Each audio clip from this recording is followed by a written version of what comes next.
Olá, boa noite, sejam bem-vindos a mais um programa Cultura Livre. Hoje a gente vai falar de arte, de grafite, de desenho, arte visual. A gente está aqui com o Adão Silva II, mais conhecido como Babu 78. Boa noite, Babu. Obrigado, boa noite. Seja bem-vindo aqui no Cultura Livre. A gente que quer entender aí a arte do grafite, saber como é que surgiu o grafite e também tirar esse preconceito que existe em cima do grafite, do grafiteiro, do artista, do pichador, né? E explicar para a galera como é que é essa arte, o que ela veio para fazer, da onde nasce, né? Então eu acho que é muito legal você se apresentar e falar um pouquinho para a gente, primeiro, como é que surgiu o grafite, a pichação que surgiu antes do grafite, é isso?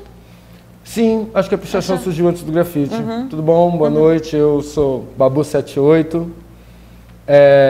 Sou grafiteiro, artista visual. Arte educador. Arte educador. Ativista. Ativista, muito importante. Pai, brother.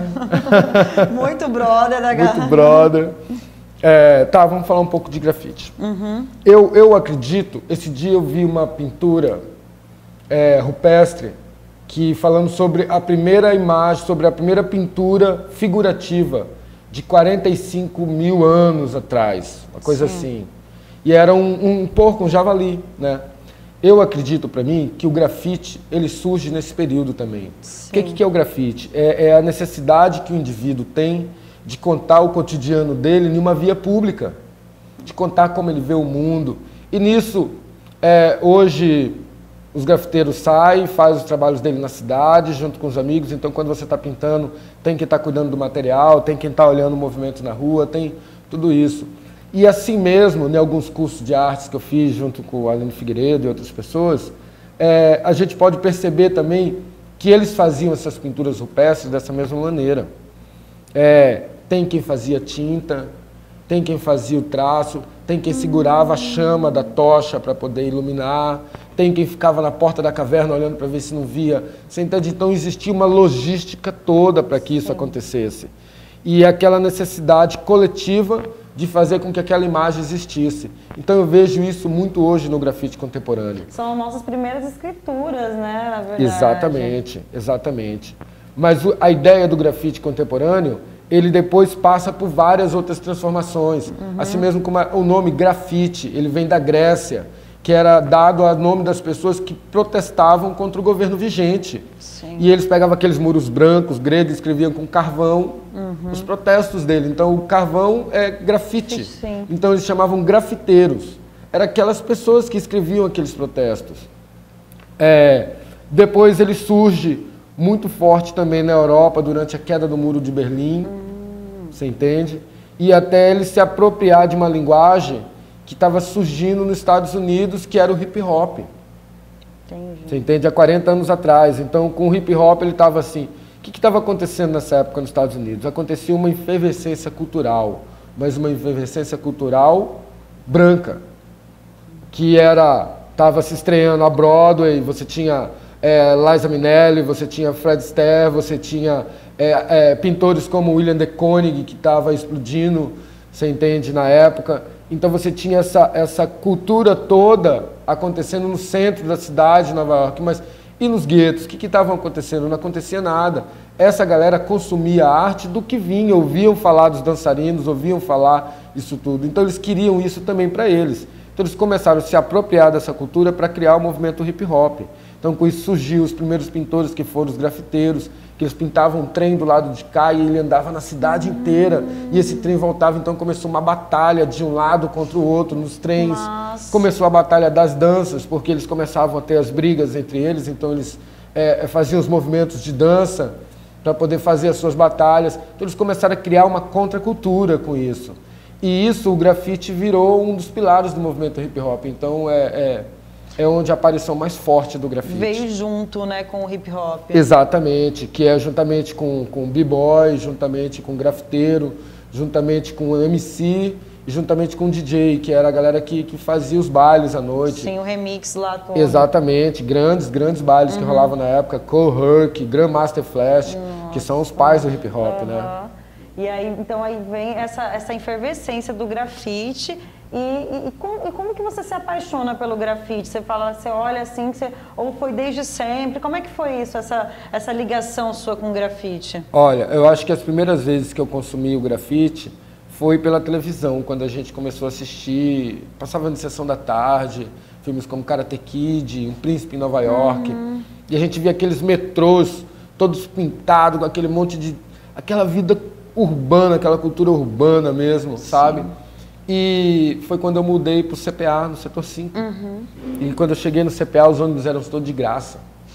E a galera andava do lado de fora, do lado de dentro.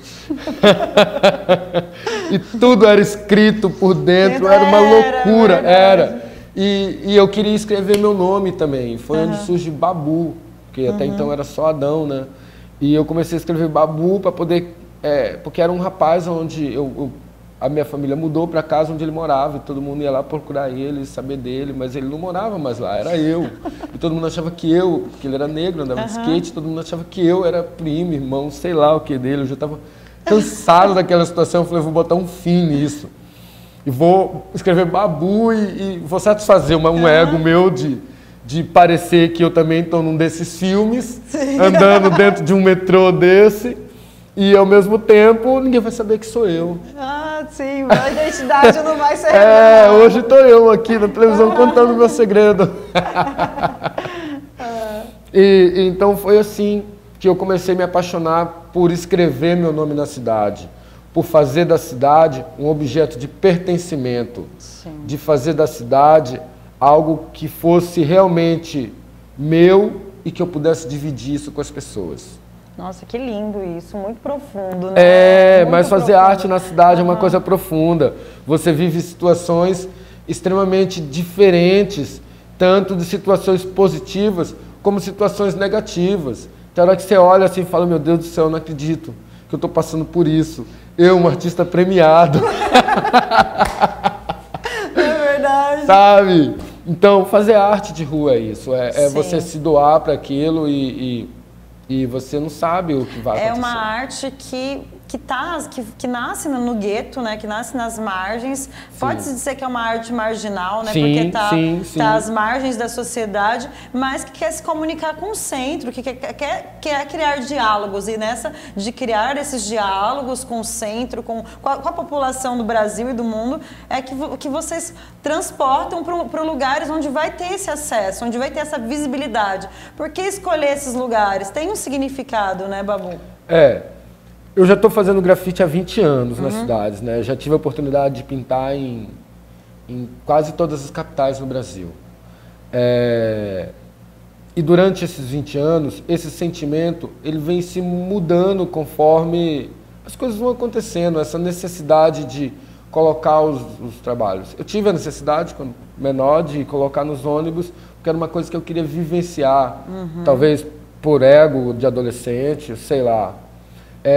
Já pintei bastante no centro, já tive essa condição de repente, de divulgar o trabalho, de mostrar para as pessoas cidades possíveis, de que Cuiabá também é uma cidade do contemporâneo e que as pessoas não precisam ir para outros lugares para poder consumir arte de rua, que elas podem consumir na sua própria cidade, elas podem se sentir também em qualquer outro lugar do mundo. Pertencente à sua própria cidade, né? Exatamente, porque a arte de rua ela torna a cidade possível não só para quem faz, mas para quem vive nela, para quem aprecia a arte, para quem não aprecia também, para quem não tem opinião sobre isso e vai passar a ter uma opinião, sabe? Quando eu falo de arte de rua, eu não estou falando só de grafite, eu estou falando de várias manifestações que existem. Exatamente. Circo, circense. Exatamente, de várias manifestações artísticas que existem dentro da cidade para que as pessoas possam consumir muito mais arte. Hoje eu tenho um sentimento de pertencimento muito mais com a periferia, com o meu bairro. Eu sempre tive, eu sempre pintei. Mas hoje é um lugar onde eu ando pintando mais, onde eu ando chamando mais as pessoas para poder fazer. Porque eu percebo também que a gente tem que levar esses processos artísticos para as periferias, porque eu acho que lá que tem que estar a visibilidade, lá que eu tenho que arrastar essa visibilidade toda que eu conquistei no centro, e que as pessoas já sabem quem é Babu 78, e arrastar as pessoas para ir lá. Então eu tive a oportunidade de gravar outros programas de televisões ao vivo no meu bairro, eu tive a oportunidade de fazer alguns documentários também no meu bairro, eu tive a oportunidade de chamar alguns artistas da cena nacional, conhecidos, que vieram fazer trabalhos de passagem aqui, se comunicaram comigo e falaram, pô, galera, vem pintar aqui no meu bairro. Que e massa. O cara, sabe, achar visibilidade para o bairro também, exatamente, né? Exatamente. Da onde você veio? E fazer com que as pessoas do meu bairro consumam isso também, Sim. consumam arte, porque todo mundo tem o direito de consumir isso. Sim.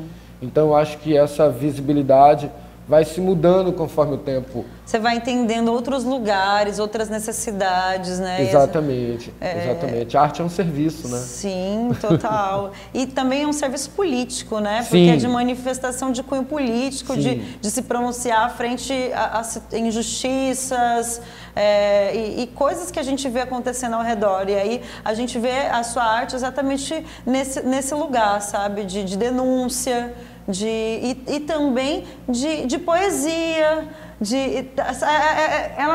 Ela está muito mesclando tudo isso. Como que você encontra essa forma de se comunicar? Você tem 20 anos aí já desenhando, pichando, grafitando, e aí você encontra uma forma totalmente sua, né? Assim, que a gente olha e a gente fala, poxa, isso aqui é o Babu, não é? É ele. Legal, entendeu? legal. E a gente te identifica, porque até a pichação você conhece, você fala, pô, não, isso aqui, essa pichação aqui, né? E é muito, muito legal isso. É legal esse lance da identidade, porque a gente que trabalha com arte persegue isso durante muitos anos, e isso é todo artista, do poeta, do escritor, do ator, do músico, do pintor. Todo artista é a grande perseguição dele, é a identidade pessoal, a identidade que ele tem e que ele vai botar isso no trabalho dele.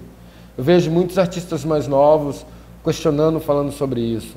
Eu também já tive muito essa dúvida com relação ao meu trabalho. Será que é isso? Será que não é?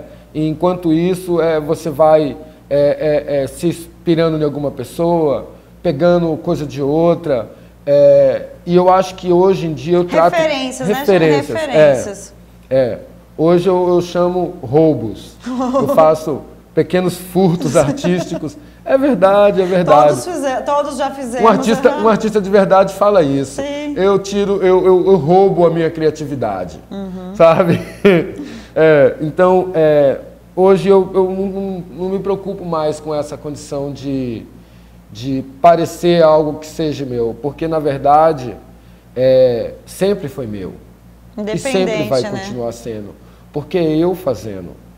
Outra pessoa não vai fazer. Não vai fazer, porque a percepção do mundo, quem tem, sou eu. Essa é a minha percepção. Essa é a maneira de como eu consumo o mundo, de como eu cheiro, de como eu vejo, de como eu escuto. Agora eu estou um pouco mais surdo e eu estou escutando mais jazz, porque a hora que eu ficar surdo, pelo menos, sabe, eu vou ficar escutando uma boa coisa. Então, de como eu toco o mundo, essa percepção é única. Só eu tenho ela, como cada um tem a sua. Sim, cada indivíduo. Não e é isso que a gente faz, a gente fazer arte. É esse jeito de como você percebe, mesmo que você copie a obra de outra pessoa, não vai ser da outra pessoa. Não. Vai ser sempre uma releitura, vai ser sempre algo seu, sabe? Então, isso é muito importante, a gente perceber isso na gente. Sim. Então, quando você consegue perceber que é você, não é outra pessoa. Com certeza. Sabe? Você para de se importar com isso e você começa a se importar só com fazer. Porque a arte, no fundo, é verbo, né? Então você tem que fazer. Sim, ela é algo que se movimenta, né? Tem artista de todo jeito. Tem artista que copia, tem artista que faz original, tem artista que, sabe? Tem artista que faz assim, tem artista que faz assado. Só não tem artista que não faz. Exatamente. Não existe artista que não faz. Então você tem que fazer. Exatamente, inclusive anda fazendo muita coisa. E quando você você falou, se apaixonei pelo grafite, começou nos ônibus, aí você teve a oportunidade de estudar, né, de rodar o Brasil. Quais são os lugares que você estudou, que você passou? Contar um pouco pra galera essa vivência sua. Tá. Eu quando decidi viver de arte, porque... Até então, para mim, grafite não era uma coisa que eu pensasse que fosse me dar dinheiro. Eu nem queria dinheiro, eu só queria Queria fazer arte. Eu só queria escrever meu nome na parede, igual meu amigo Pig do skate fazia. A primeira vez que eu vi alguém fazer aquilo com spray, cara, mudou minha vida. Ele escreveu uns 30 Pig no muro branquinho. Eu falei, nossa, eu tenho que fazer isso. E então eu comecei a frequentar o projeto Artífice, que foi do Silvio Sartori. Então ali eu tive essas experiências de que a arte dá para poder viver, de que dá para poder ganhar dinheiro, que dá, mesmo que a gente não ganhasse muito para isso, mas dá para poder fazer isso. Então eu trabalhei com ele muito em decoração de festa de Chipu, a gente pintava muito no ateliê lá de madrugada. E lá eu tive a oportunidade de conhecer a Aline Figueiredo, Humberto Espíndola, conheci o Clóvis Irigaray, conheci o Charneca, conheci o Adi Sodré, todo mundo nessa época. Então eu acreditava que viver de arte era eu pintar os quadros, né, igual todos os artistas cuiabanos faziam. Porque viver de arte aqui em Cuiabá durante muito tempo era pintar quadro. Sim. O artista não fazia muitas outras coisas. Se ele fizesse alguma outra coisa, era pintou uma roupa.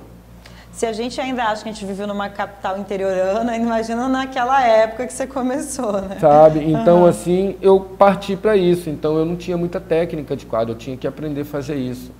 Então, foi quando eu conheci o Charneca e foi o primeiro lugar que eu arrumei um emprego. Eu comecei a esticar tela para ele e depois eu ficava vendo ele dar aula para os alunos dele. E eu aprendi a fazer algumas coisas de aquarela, de pintura a óleo, como é que misturava, como é que fazia as cores, que produto que usava. E ele me ensinou a esticar tela, as telas que eu pinto até hoje, que eu faço minhas mesmo.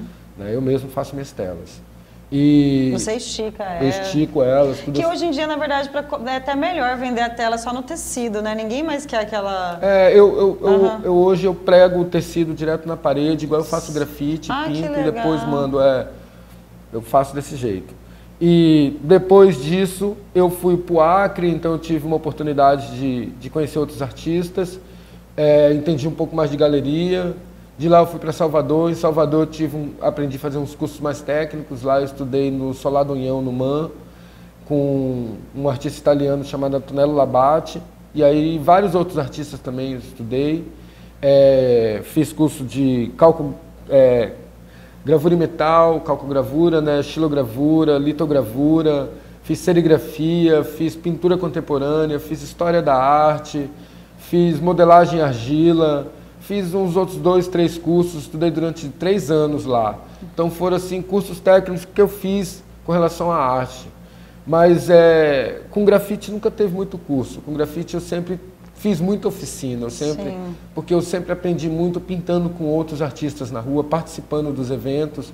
Então, onde eu tive a oportunidade de conhecer grandes artistas brasileiros, grandes artistas de outros lugares do mundo, sabe? Assim, onde a troca acontece mesmo, né? Que você vê, nossa, o cara faz isso, olha só. Sim, exatamente. E o grafite é uma arte que acolhe as pessoas. Sim. Ele acolhe os outros artistas porque grandes artistas também tiveram a mesma vivência que eu tive, vieram do mesmo lugar, pintaram da mesma maneira, fizeram tag, fizeram bomber. Não importa o lugar no mundo. Passaram pela ilegalidade, não importa o lugar no mundo. O grafite tem essa característica do indivíduo, você entende? Hoje a gente vê outros artistas diferentes que a galera chama da galera da street art. Sim, tá rolando. Sabe, que tá rolando que o cara vem lá da universidade, tem outras experiências, viajou pra Disney.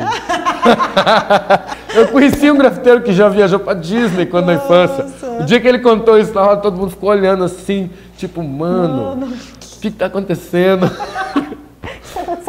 A gente já esperou que o céu abrisse, as trombetas tocassem, Deus descesse e o apocalipse acontecesse na hora.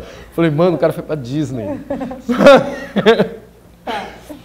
Então, assim, hoje a gente vive esse ambiente do grafite muito diverso e isso é muito bacana porque a gente aprende muito com outros artistas que são acadêmicos e querem ter essa vivência da rua. Eles não tiveram a vivência que a gente teve e a gente não teve a vivência que eles teve. Exato. Então vira essa troca. Então o grafite a gente aprende muito. E é muito legal isso que você falou. O mesmo cara falou, vim da Disney, quer dizer, ele não passou pela periferia, pela ilegalidade, mas também é acolhido, né, cara? Esse acolhimento que a arte de rua tem é única, né? Você chega e não importa de onde você veio, o que você fez, quem você é. Filho, igual aqui em Cuiabá, filho de quem? Filho de quem, parece que é Cuiabá e na Índia, né?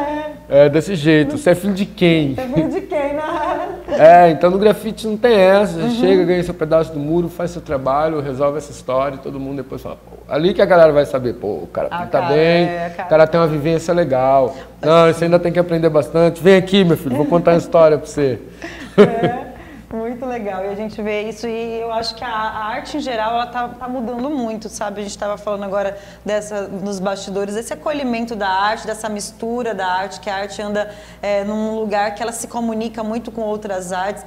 Você falou que o grafite veio com hip hop, então a gente já vê que já tem uma comunicação ali. Aí vem o teatro, vem a dança que está junto também, e é uma performance, né? O artista, ele performa, e a performance está ligada ao teatro. Então a gente tá muito nesse lugar assim de que o próprio grafiteiro é um artista que tá lá dançando, que tá lá batalhando com um colega e que tá performando, né? Tá colocando o seu corpo para mostrar algo para a sociedade. Eu acho que a arte está cada vez se transformando realmente em arte. Até a gente entender a concepção, a ideia sobre arte, a gente se passou por vários processos dentro disso. E eu acredito, assim como a dança, assim como o teatro, assim como a música, a pintura e outras formas artísticas, também são processos. Esses são os verdadeiros processos artísticos. E a arte está cada vez mais se tornando uma arte fusion, uma arte, uma simbiose, algo que ela vai se misturar. E hoje o artista, ele é interativo. Sim. Hoje você tem a tecnologia muito forte nos processos artísticos. E a gente já percebe muito mais isso. As pessoas hoje já querem contratar o grafite para que ele faça ao vivo, para que isso vire-se uma performance. Sim. E essa performance vai ser feita junto com projeção.